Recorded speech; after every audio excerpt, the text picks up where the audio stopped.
আসসালামু আলাইকুম প্রিয় শিক্ষার্থীবৃন্দ, আশা করি তোমরা সবাই ভালো আছো, সুস্থ আছো।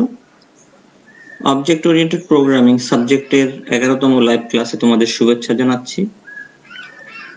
আজকের ক্লাস উপস্থাপনায় আমি Mohammad Shakil Al Masum, instructor computer, Barishal polytechnic institute, Barishal. শিক্ষার্থীরা, তোমরা সবাই নিশ্চয়ই ভালো আছো। আমরা গত লাইভ ক্লাসে আমরা পলিমরফিজম চ্যাপ্টার সম্পর্কে আলোচনা করেছিলাম। আমরা সেখানে পলিমরফিজম কি জিনিস সেটা জেনেছি, পলিমরফিজম কত ধরনের। এছাড়াও আমরা মেথড ওভারলোডিং, অপারেটর ওভারলোডিং সম্পর্কে আমরা জেনেছি। এছাড়াও আমরা জেনেছি অ্যাবস্ট্রাক্ট ক্লাস সম্পর্কে জেনেছি।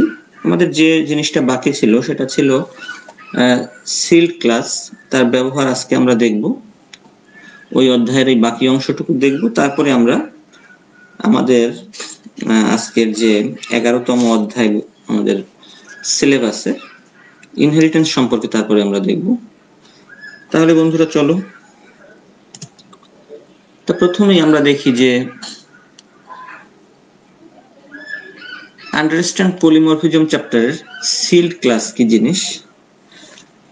আসলে আমরা এই নামটা দেখে কি বুঝতে পারি যে সিল্ড মানে কি কোনো জিনিসের রেস্ট্রিকশন দেয়া, আসলে তার মধ্যে কিছু রুলস অ্যাপ্লাই করা, তার নির্দিষ্ট কিছু নিয়ম কানুন সেই ক্লাস মেনে চলবে। তাহলে আমরা জেনে নেই যে তার কি কি রুলস গুলো আমাদের থাকবে আর কি, যেগুলো রেস্ট্রিকশন গুলো থাকবে আমরা সেগুলো জানবো। তাহলে আমরা প্রথমেই দেখব যে তার কি কি রেস্ট্রিকশন রয়েছে। সিল্ড কিওয়ার্ড দ্বারা কোনো ক্লাস এবং মেথড ডিফাইন করলে তা সিল্ড ক্লাস বা সিল্ড মেথড তৈরি হয়। তাহলে আমরা যে জিনিসটা ইউজ করব, সিল্ড যদি আমরা ইউজ করি, এটি কিন্তু একটি কিওয়ার্ড, এটিকে আমরা অ্যাপ্লাই করলে সেই ক্লাস বা মেথডটি সিল্ড হয়ে যাবে এবং তার রেস্ট্রিক্টেড হয়ে যাবে।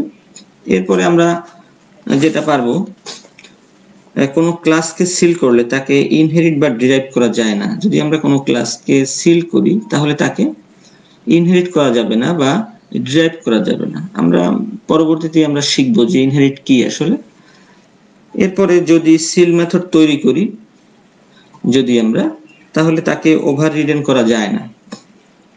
আর আমরা কিন্তু পূর্বে অধ্যায়ে পড়েছিলাম যে স্ট্রাকচার সম্পর্কে জেনেছিলাম। স্ট্রাকচার কিন্তু ইমপ্লিসিটলি সিল করা, কারণ তাকে ইনহেরিট করা যায় না। তোমাদের নিশ্চয়ই মনে আছে স্ট্রাকচার অধ্যায়টা সম্পর্কে। তাহলে ওটাকে কিন্তু আমরা ইনহেরিট কিন্তু করা সম্ভব না। আমরা যখন স্ট্রাকচার পড়েছি, আমরা স্ট্রাকচার এবং ক্লাসের মধ্যে কিন্তু পার্থক্য করেছিলাম। সেখানে কিন্তু আমরা ক্লাসকে ইনহেরিট করা যায়, বাট কি স্ট্রাকচারকে ইনহেরিট করা যায় না।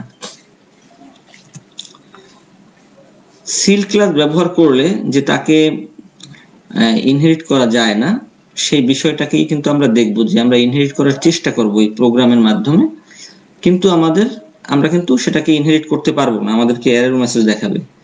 তাহলে আমরা দেখি প্রোগ্রামটা।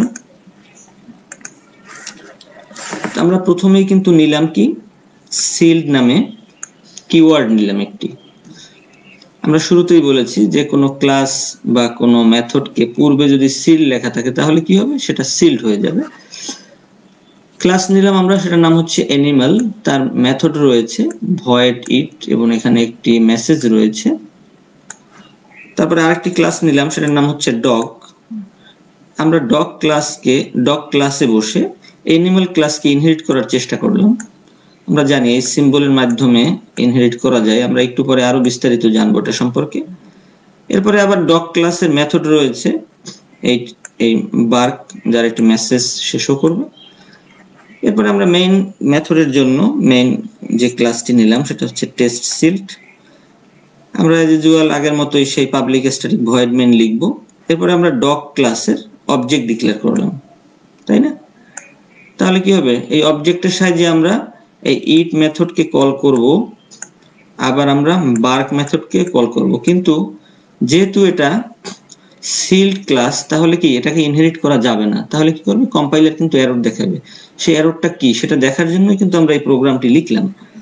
তাহলে কি এরর দেখাবে, যে কম্পাইল টাইম এরর হবে। যে ডগ ক্লাস, এই যে ডগ ক্লাসটা সে কি করতে পারবে না, can not derive from seal type, এই অ্যানিমাল ক্লাসকে সে ডিরাইভ করতে পারবে না বা তাকে ইনহেরিট করতে পারবে না। তাহলে কিন্তু এই ধরনের একটা মেসেজ কিন্তু শো করবে। তাহলে আমরা সিল ব্যবহারের ফলে দেখলাম যে তাকে কিন্তু ইনহেরিট করা যায় না বা তাকে ডিরাইভ করা যায় না। তাহলে আমরা পূর্বে থিওরিতে যা পড়লাম, আমরা প্রোগ্রামের মাধ্যমে কিন্তু সে বিষয়টিকে কিন্তু আমরা দেখলাম। তাহলে আমরা সিল ব্যবহার করলে কিন্তু তাকে এভাবে আমরা রেস্ট্রিকশনের মধ্যে কিন্তু আমরা রাখতে পারবো। তা আশা করি তোমরা বুঝতে পেরেছো। তোমরা বাসায় বসে যদি প্র্যাকটিস করো বিভিন্ন রকমের মেথড ব্যবহার করে বা আরো ক্লাস ব্যবহার করে, তাহলে কিন্তু তোমরা এই সকল আউটপুট গুলো তোমরা দেখতে পারবা। এই সকল আউটপুট দেখারও কিন্তু প্রয়োজন রয়েছে। পলিমরফিজম চ্যাপ্টারের কিছু হোমওয়ার্ক দেয়া রয়েছে, এগুলো তোমরা করবে।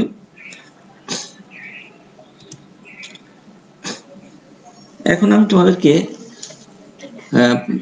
আন্ডারস্ট্যান্ড ইনহেরিটেন্স চ্যাপ্টারটি দেখাবো। এটি আমাদের সিলেবাসের 11 নম্বর অধ্যায়ে রয়েছে। তো এখানে কন্টেন্টস গুলো রয়েছে, আমাদের এই যে কন্টেন্টস গুলো, আমরা এই কন্টেন্টস গুলো অনুযায়ী দেখব।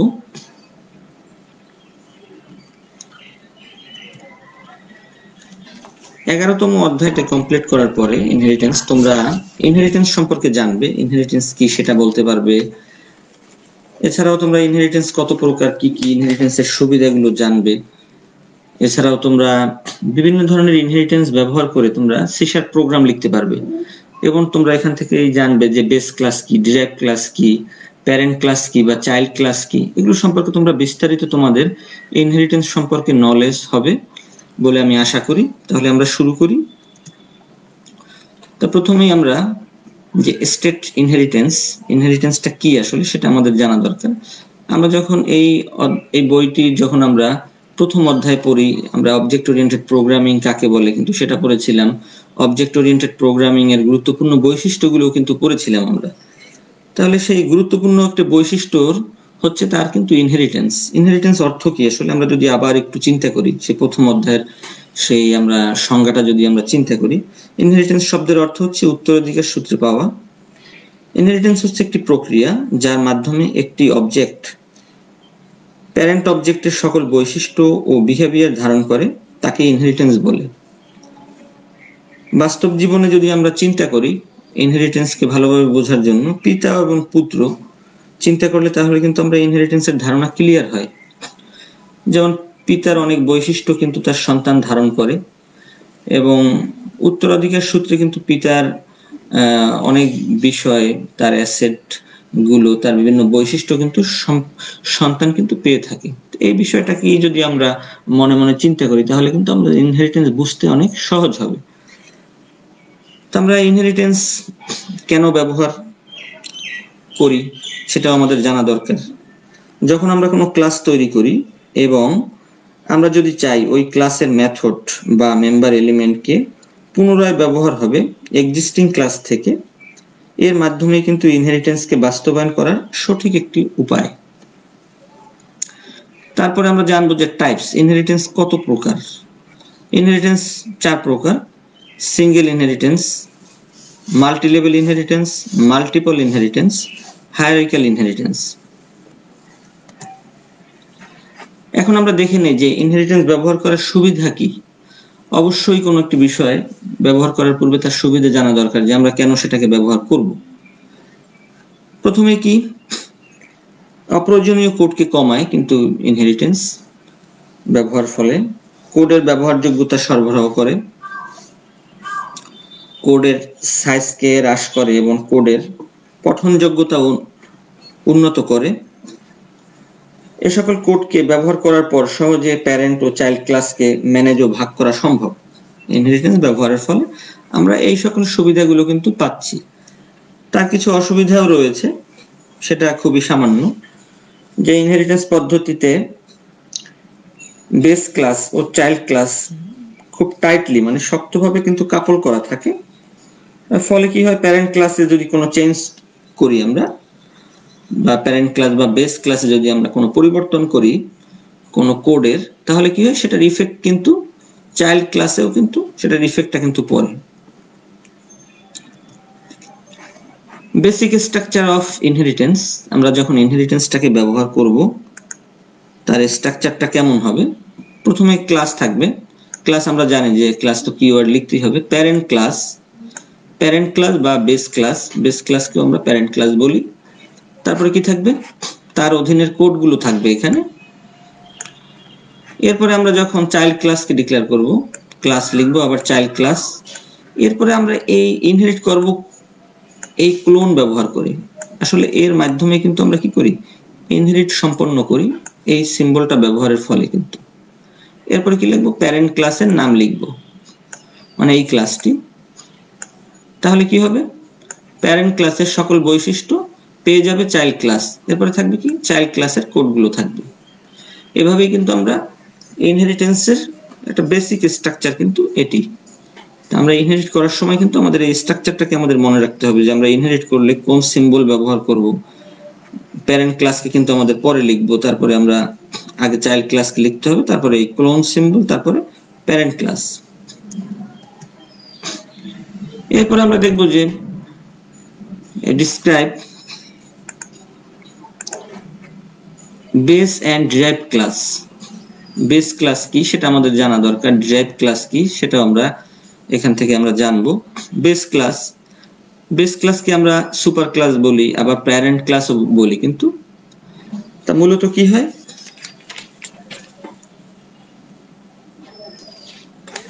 বেস ক্লাস থেকে আমাদের এই ক্লাস থেকে কিন্তু কি হয়, ইনহেরিট কিন্তু হয়। এই বেস ক্লাসের কোডগুলোকেই কিন্তু অন্য ক্লাসটি কিন্তু পেয়ে থাকে। এরপর রয়েছে ডিরাইভড ক্লাস, একে আমরা বলি সাব ক্লাস বলি, অথবা এক্সটেন্ডেড ক্লাস বলি, অথবা আবার চাইল্ড ক্লাসও কিন্তু বলি। এই ক্লাস থেকেই কিন্তু কি হয়, বেস ক্লাসকে ইনহেরিট করা হয়। তো আমরা একটু চিত্রের মাধ্যমে দেখি, তাহলে আমাদের আরো একটু ক্লিয়ার হবে। তো প্রথমে থাকে কি বেস ক্লাস, প্রথমে থাকে বেস ক্লাসকে আমরা ইনহেরিট করবে কি, ডিরাইভড ক্লাস করবে। এটাকে আমরা বলবো আসলে কি, তাহলে এটাকে আমরা বলবো প্যারেন্ট ক্লাস, এটাকে আমরা বলবো হচ্ছে চাইল্ড ক্লাস। এই টোটাল বিষয়টাই কি, আসলে টোটাল বিষয়টাই কিন্তু ইনহেরিটেন্স। এরপর আমরা দেখব যে describe initialization of base class. কিভাবে বেস ক্লাসকে ইনিশিয়ালাইজ করা হয়। তো আমরা জানি যে আসলে যখন বেস ক্লাস বা প্যারেন্ট ক্লাস তাকে কেন অন্য একটি ক্লাস ইনহেরিট করবে, মূলত কি তার ভিতরে প্রয়োজনীয় অনেক মেম্বার ভেরিয়েবল এবং মেম্বার মেথড থাকবে। এজন্যই কিন্তু কি হবে, এজন্যই কিন্তু তাকে ইনহেরিট করার প্রয়োজন হবে, তার মধ্যে সে ধরনের রিসোর্স থাকবে বিধায় কিন্তু। তো সুতরাং সাব ক্লাস তৈরি হওয়ার আগে কিন্তু সুপার ক্লাস অবজেক্ট তৈরি হওয়া প্রয়োজন। কিন্তু আমরা এটাকে কিভাবে আমরা ডিফাইন করব, যদি আমরা সিনট্যাক্স দেখি, প্রথমে ক্লাস লিখব, এরপর বেস ক্লাসের নাম লিখব, তারপর এখানে আমাদের ব্র্যাকেট থাকবে, ডেটা মেম্বার থাকবে, এই সুপার ক্লাস বা প্যারেন্ট ক্লাস বা বেস ক্লাসের, এরপর মেথডগুলো থাকবে।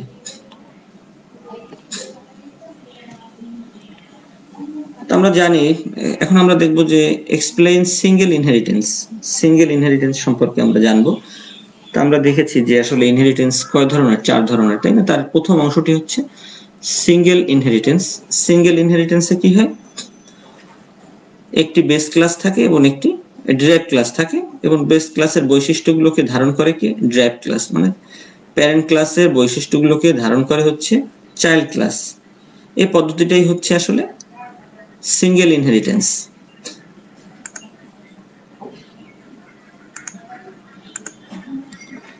যেটা হচ্ছে আমাদের প্যারেন্ট ক্লাস, এটা হচ্ছে চাইল্ড ক্লাস।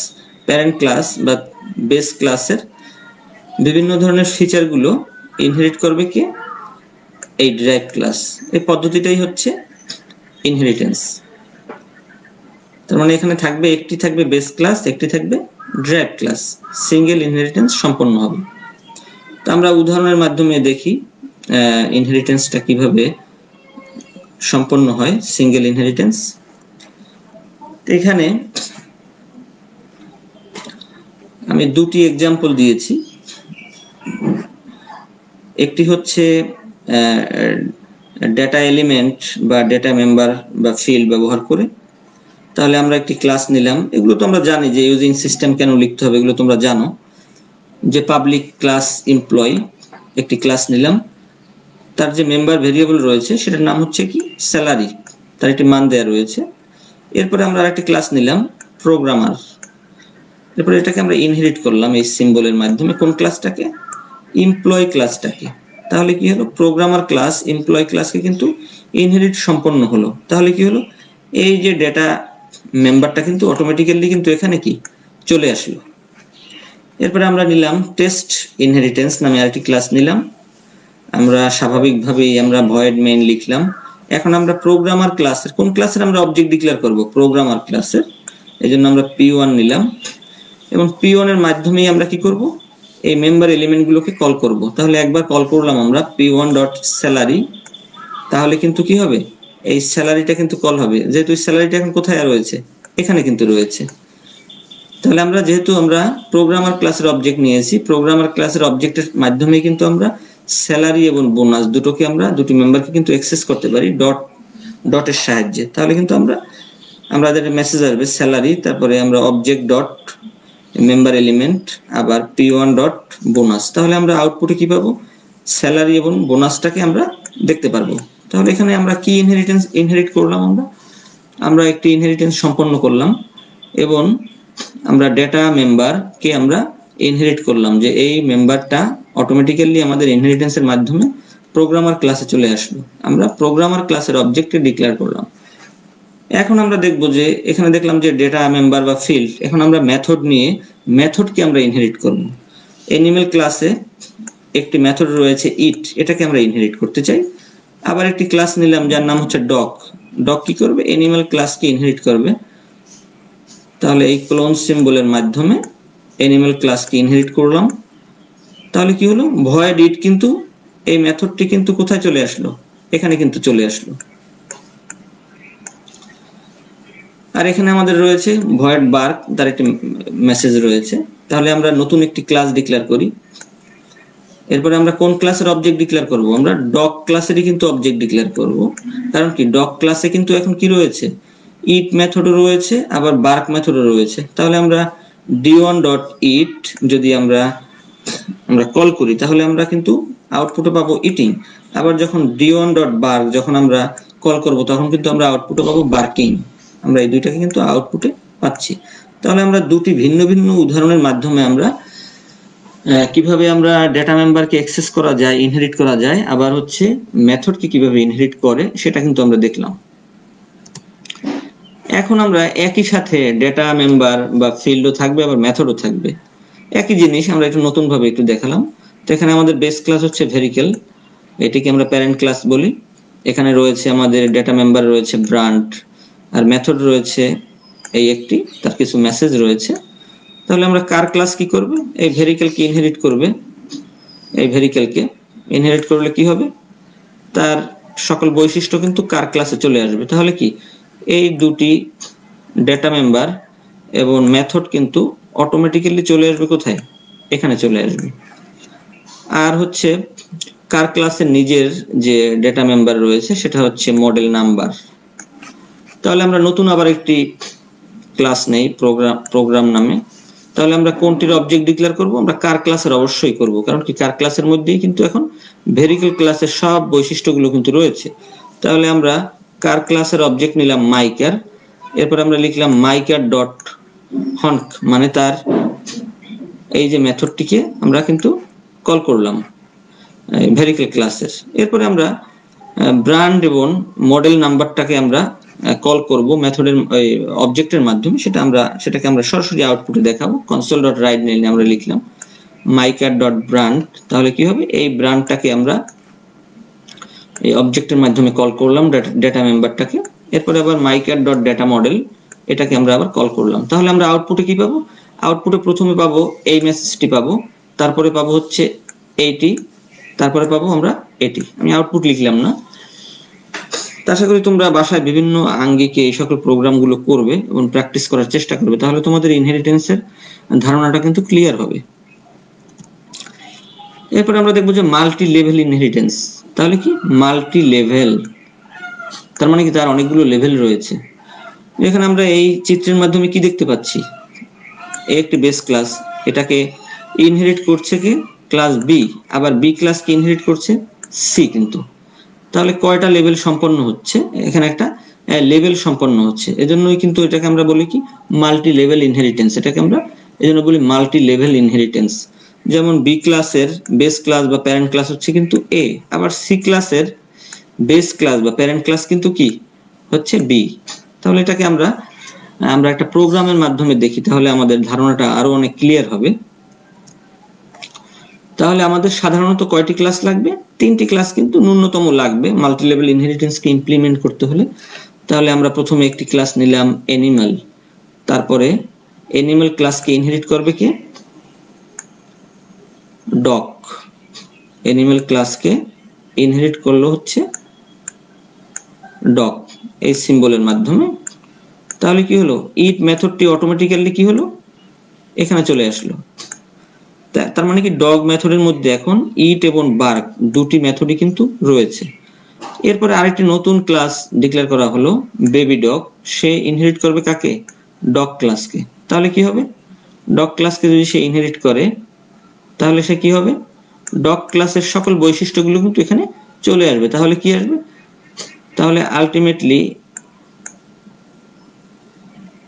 এই মেথডটি এবং এই মেথডটি দুটোই কিন্তু কি হবে এখানে চলে আসবে।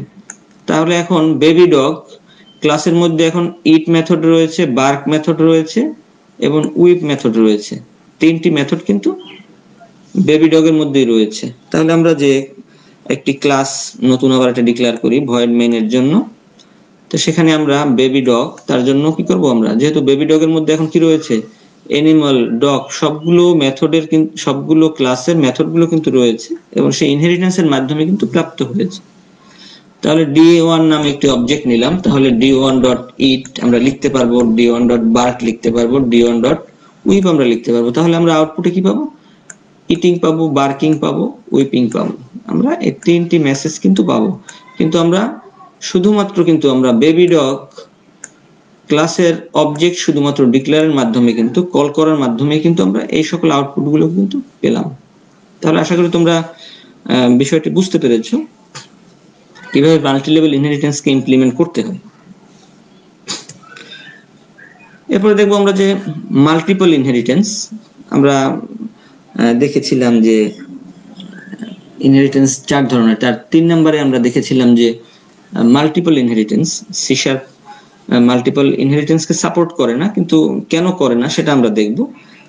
আসলে এখানে ক্লাস এ রয়েছে আবার ক্লাস বি রয়েছে, দুটি ক্লাসকে একই সময়ে সি ক্লাস ইনহেরিট করতে চাচ্ছে, কিন্তু আসলে কিন্তু এটা ইনহেরিটেন্সটা কিন্তু সি শার্প সাপোর্ট করবে না এবং কি ধরনের এরর দেখাবে সেটা আমরা একটা উদাহরণের মাধ্যমে দেখব। কিন্তু মাল্টি লেভেল ইনহেরিটেন্সটা এই ধরনের যে এখানে একটি বেস ক্লাস এবং এখানে একটি বেস ক্লাস, দুটি বেস ক্লাসকে ইনহেরিট করবে অন্য একটি ক্লাস, এই থিমটাই হচ্ছে মাল্টিপল ইনহেরিটেন্স। তো সাধারণত আমরা যদি মাল্টিপল ইনহেরিটেন্সের ফরম্যাট যদি আমরা দেখি, সাধারণত কি থাকে, আমাদের ক্লাস এ থাকে, ক্লাস বি থাকে। তাহলে ওই চিত্রের মাধ্যমে আমরা দেখতে পাচ্ছি কি সি ক্লাস এ এবং বি ক্লাসকে ইনহেরিট করার চেষ্টা করছে। এ এবং বি ক্লাসকে যখন চেষ্টা করবে তখন কি হবে, সে ইনহেরিট করতে পারবে না, তখন কি হবে একটি এরর দেখাবে এবং সেটা হচ্ছে কম্পাইল টাইম এরর দেখাবে। কম্পাইল টাইম এরর দেখালে সে কি করবে, ইনহেরিট কিন্তু করতে পারবে না।